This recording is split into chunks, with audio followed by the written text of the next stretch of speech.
welcome to this video review. The last book of February for our blind date with a book series that I've been doing. I have to say, this was a good, footnote to the header that we had, which was The Predator. This is in the same vein. It's called Brooks, and just look at the discrepancies between how his face looks and how her face looks. Like, those aren't the same artist at all. Also, this is book 3 in this series, this thing here. I don't think that it necessarily has any real ties to previous books or future books. Other than like a couple of plot points that are not, they're in here, but they're just not, nothing comes from them. There are a few things. First though, as always, let's read the back synopsis cover. The grass isn't always greener, even at country club. We're starting off great. As the rumor blogs continue to circulate through social media channels, the drama creates quite the calamity. Can the women of Trice Falls hold their once tight-knit clique together? Not your typical country clubber, Brooks, a local tattoo artist, stands out with her tattooed sleeves, dyed black hair, and thick black eyeliner, accenting her bright green eyes. Members often judge Brooks by her heavy metal exterior, seldom getting to know the loving and loyal woman beneath the hard candy shell. Through simple touch, Brooks's gift reveals visions of the person's life. Living without touch is a challenge until a pompous, uptight, pretentious, clean-cut, stylish, sexy as hell man, wow, can we get more adjectives, please, struts into her shop. Everything she knows is about to change. Brooks is a sweet, slow burn, enemies to lovers, new adult sports romance novel. If you love snarky humor, rumor-filled drama, and a colorful cast of characters, you will infatuate over Brooklyn Bailey's newest release in the links at Trice Falls series. So it's important to note that this book, this author, Brooklyn Bailey, she actually signed this book. This is a signed copy. Also, this author has 3 separate writing names that she uses. So Brooklyn Bailey is for her like adult contemporary but not super spicy books. She has 2 other names. One of them she uses to write spicy adult romance books, rated R, as she says, and then a third name that she uses to write children's books.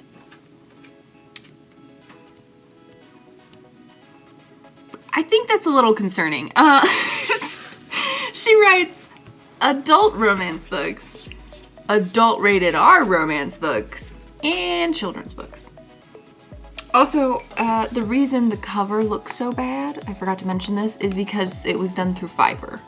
That website where you pay like $5 and somebody will do something for you, super simple. Yeah, that's why the cover looks the way that it does. I don't know if you can see that thickness. This book has 62 chapters in it. You want to know how it does it? It being this thin? There's a chapter every 2 pages. So the longest chapter is 3 pages. The shortest chapter, I believe there was one that was just 1 page, but the average is 2 chapters. And it's just, I hate it. I hate it so much. There were a lot of chapters that didn't need to be ended and then began, in the sense that it could have still just been 1 chapter. where the story was going through, because the author does this thing. Let me see if I can find one. Shouldn't be too hard. There we go. This author does this thing where she like puts a little golf club symbol to break up if there's a change of time, a change of location, or even a change of perspective, because this is a dual perspective book, apparently. I found that out. It does go over both the main character Brooks and her love interest's perspective, which, do you want to guess what his name is? Don't even try, you're not going to get it. His name is Maddox, but not how you would normally spell it, okay, which I guess there's a normal spelling, but his name is spelled Maddux. Maddox. But the author does this thing to break up time changes and perspective changes. She could have just done that for a couple of the chapters instead of it being end of chapter, new chapter. Which now I'm going to go into some of the, I guess, plot things that happen throughout the book that didn't need to happen or also don't go anywhere.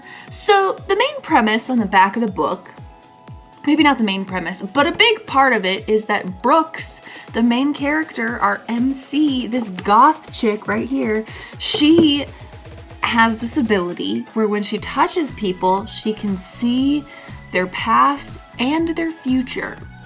The main character, Maddox, being the only person that she cannot see visions from. But she can see the future, right? And it really only happens a couple of times. Like, her character is very careful about not touching people, I get it. But for it to be such a big deal for her being someone who can see visions, not a lot happens with it. In fact, one of the big climactic things that happens with it is completely swept under the rug immediately. So she slips on a puddle of coffee. She slips on this puddle of coffee and cracks her head on the ground and is just losing blood. The main character's brother, who is a football player, by the way, which we'll come back to him in a second, but the main character's brother, who's a football player, is with her at the time, and he's like, oh, fuck, let me take you to the hospital. He, like, ends up touching her head that is split open where there is blood, and this causes her to have a flood of visions of his life. She had already seen visions from him, but she sees a flood of visions from him without him touching her. So now it's just he's in the same room as her and she sees all of these visions. Guess where that goes? Nowhere. It goes nowhere. You get there's this moment where she's like, oh my gosh, I need to call my mentor because I'm seeing visions when he's just in the room and it's painful to me. And then it goes to the next chapter and she's totally fine. And there's never any like challenge of like, okay, now I have to learn how to block out these images. Now we have to like try and do things. It's just, oh, I have to call my mentor so that she can help me learn how to block it out. And then the next chapter, we assume that she met with her mentor and is able to block him out now. But we don't actually see what happens. We don't know how it happens, how it's done. It's just done. I hate that.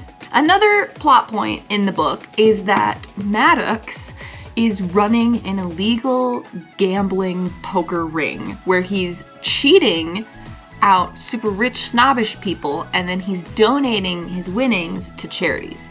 So he's basically like Robin Hood or whatever. But nothing really comes from that either, because there's this moment where she sees a glimpse of a past from one of his gambling buddies who's helping him do the thing. He thinks that she saw the poker, and so he freaks out. He pulls her aside, and he tells her everything. He's like, listen, this is what we're doing. It's for a good cause. This is why we're doing it, basically. And she's like, oh, okay, so you're like a modern day Robin Hood. Well, that's cool. And then he's like, oh my God, I thought I lost you forever. You're okay with this? I thought you were gonna be out of my life. Dude, chill.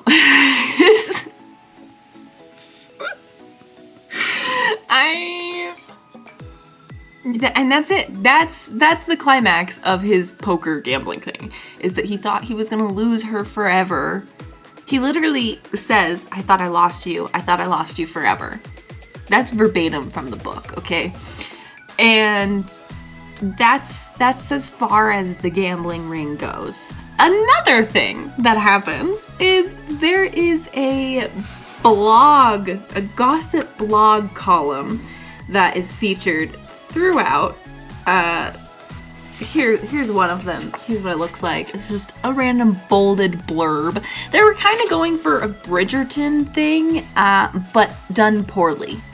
But it's random little gossip blogs, which also, by the way, they're doing this gossip blog through Instagram, which I don't really think is a good place to do blogs, but that's besides the point. So the gossip blog sometimes is there. It's very, very far and few between. It's not a big part of the story, but somehow it's supposed to be important. There are things that the blog talks about that should be important and should be like, oh no, crap, something bad is gonna happen. But then nothing bad ever happens, and it's just kind of like, oh, okay, what's the point of having the blog there if it's not going to actually cause trouble? And we never see any end or any resolution of the blog. It's just kind of like, this is a thing that happens sometimes. Sometimes the blog pertains to the main character, and then most of the time it's not there and we don't really care about it. The blog was stupid. His poker illegal gambling thing was stupid. Her being able to see visions was stupid. The second lead couple, okay, we're gonna talk about them because they have their own book. Brooks's best friend is Christy, and Christy is together with the brother of Maddox, who is the football player. His name is Ryan Harper. When Christy and presumably Ryan were 15, they had sex and had twins.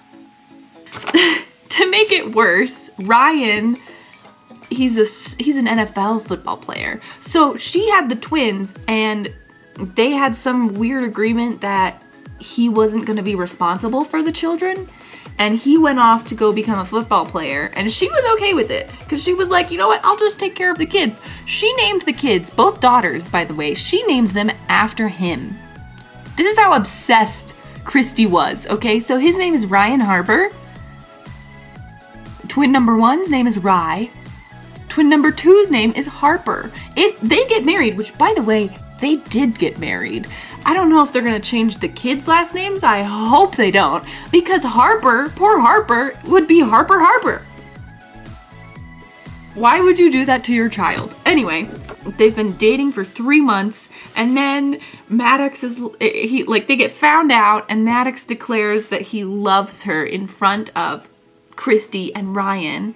Christy pulls Brooks into a different room and he's like, what is happening? And then Brooks is like, I think I love him. And she touches her friend's hand and she sees visions. And this is how the book ends. She sees a vision of all 4 of them with the twins at a beach. And Brooks mentions that she has a boy, a small boy child, and is pregnant. And that's how the book ends. So she sees a vision of this future where her and Maddox are happy and they have kids, and Christy and Ryan are happy and they have their twins, and she has another baby, but she doesn't tell her friend that. But that's how it ends.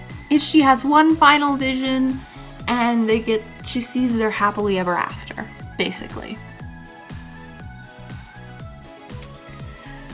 There's so much more that could have happened in the book if it was written well, if it was written good, semi-decent even. This one was not written semi-decent at all. And I feel bad for the author because it's a signed copy. Hey, look at that. But I don't care. I don't care. I'm going to do something.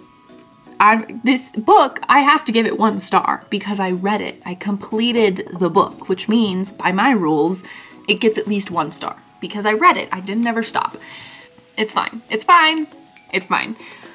I finished reading this one and it was the perfect book to end February for, I guess. That's it for this book review. Thank you so much for watching. I'm sorry that this video was so long, but I hope you enjoyed it. Okay, bye!